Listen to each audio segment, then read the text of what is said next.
अम्मा की बातें चैनल में आप सभी का स्वागत है। भोजपुरी बोली की सबसे बड़ी खूबसूरती उसकी लोकोक्ति और उसके मुहावरे हैं। इस चैनल के माध्यम से हमारा प्रयास है कि विलुप्त प्राय हो रही संस्कृति को संजो कर रख पाएं। दोस्तों, मेरा नाम है नित्यानंद दुबे और इस वीडियो में मैं साथ हूँ अपनी अम्मा श्रीमती प्रभावती देवी दुबे के साथ।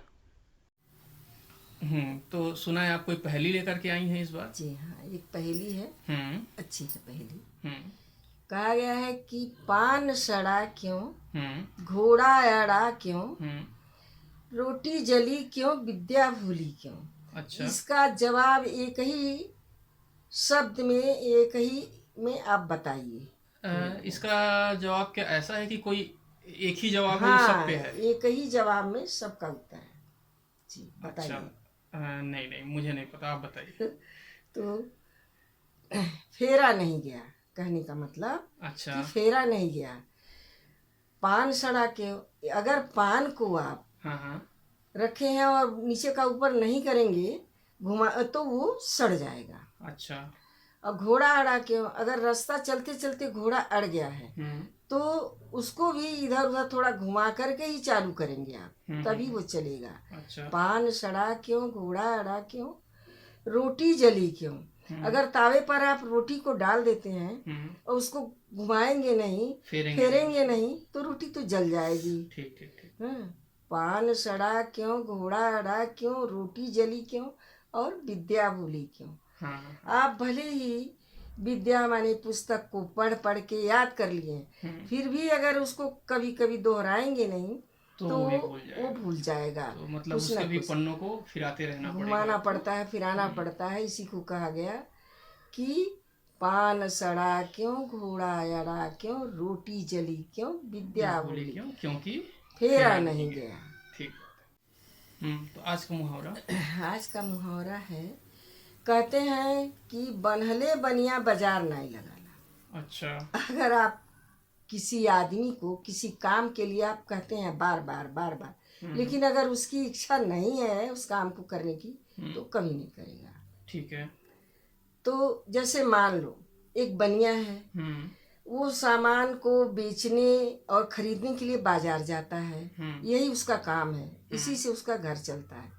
लेकिन अगर उसका मन नहीं है कि हम बाजार जा कर के सामान को बेचें या खरीदें, आप उसको कई बार भी कहते हैं कि नहीं भाई आज चलो, तुम मेरे साथ चलो, ही बाजार चलते हैं। मतलब जबरदस्ती अगर आप उसको ले जा करके बांध के बैठा देंगे।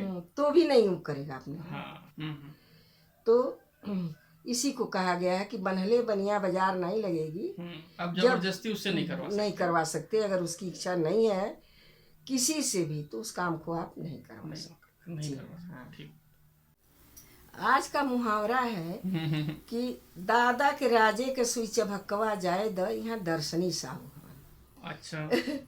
वक्त बदल गया। हाँ, बदल गया।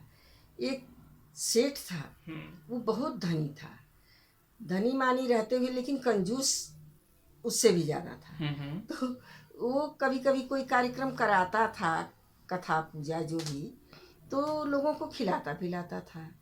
तो जब थाली आगे आ जाती थी, खाना परोसने के बाद घी डालने की बारी आती थी, तो क्या करता था, वो सुई के आकार की एक लकड़ी लेता था, घी में डुबो करके सबकी थाली में टपकाते जाता था। अच्छा।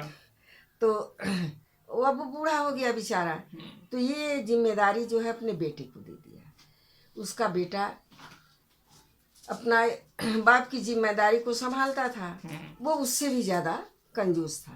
जब कभी उसको खिलाना पिलाना पड़ता था, कोई कार्यक्रम होता था, तो वो खाना परोसने के बाद डिब्बा रहता था जिसमें घी रखा जाता था, उस डिब्बे को लेकर के वो सबको दिखा देता था, देख लो सब लोग भाई इसमें घी रखा है। अच्छा।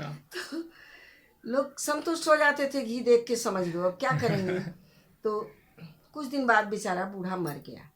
मर गया तो उसका जब क्रियाक्रम हुआ, तो फिर खिलाने की बारी आई, खाना परोसा गया, सबको दिया गया। फिर वो उसका बेटा जो है घी का डब्बा ले करके सबको ऐसे ऐसे दिखा रहा था कि भाई आप लोग घी के दर्शन कर लो, देख लो। तो उसमें से एक आदमी बोला कि भाई ये भी कोई रस्म है क्या? तो बोला कि ये रस्म नहीं है। आप सोचिए इस बात को कि दादा के राजे के सुई चपकवा जाए द, यहाँ दर्शनी साहू हैं जो हमारे पिताजी के राज में आप लोग घी खाते थे, सुई के बराबर वाले लकड़ी से बोर बोर के दादाजी हमारे पिताजी टपकाते थे सबकी थाली में। उसको भूल जाए, वो वक्त चला गया। अब आप घी के दर्शन करिए, नया वक्त आ गया है। यही बहुत है। अच्छा।